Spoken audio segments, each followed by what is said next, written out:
صحابی ہونا کوئی بڑی فضیلت نہیں ہے، اصل فضیلت ہے لا الہ الا اللہ محمد رسول اللہ کا اقرار کرنا۔ ہم اس سے بڑی فضیلت کسی کو نہیں مانتے۔ نبی علیہ السلام کی وفات کے بعد جو مرتد ہو وہ نبی کے زمانے میں کیا ہوتا ہے؟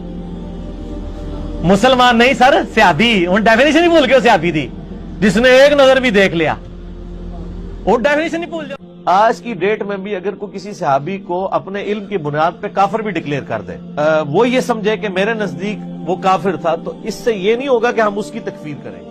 معاویہ کا پیٹ پوری زندگی نہیں بھرا، معاویہ کا پیٹ پوری زندگی نہیں بھرا، تو آج کے دور میں جو موبائل سے دیکھ کے پڑھ رہا ہے اس کو صحابہ کرام جو زبانی پڑھتے تھے اس سے زیادہ ثواب ہے۔ بزرگوں کی غلطیاں نکالنا تو اعلیٰ حضرت کا مشن ہے، تو اگر ہم اسی مشن کو آگے لے کے چاہتے ہیں تو ہم سے نہ کوئی گلہ کرے، بزرگوں کے دیکھیں جی، بزرگوں کے طریقے پہ بھی چلنا ہے۔ یہ صدیاں گزر گئیاں، ساڑھے بزرگ فیصلے کر گئے۔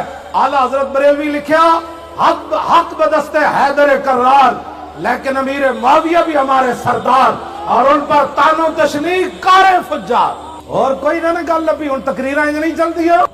پہلے تسی ساڑے خلاف بک بک کر دیو، ہن صحابہ دے خلاف بھوکن لگ پے ہو، دور دور کتے ہو، اور دور دور کتے ہو، اور مالکہ نو پہ گئے ہو۔ بس ان کے لیے یہی میرا جواب کافی ہے۔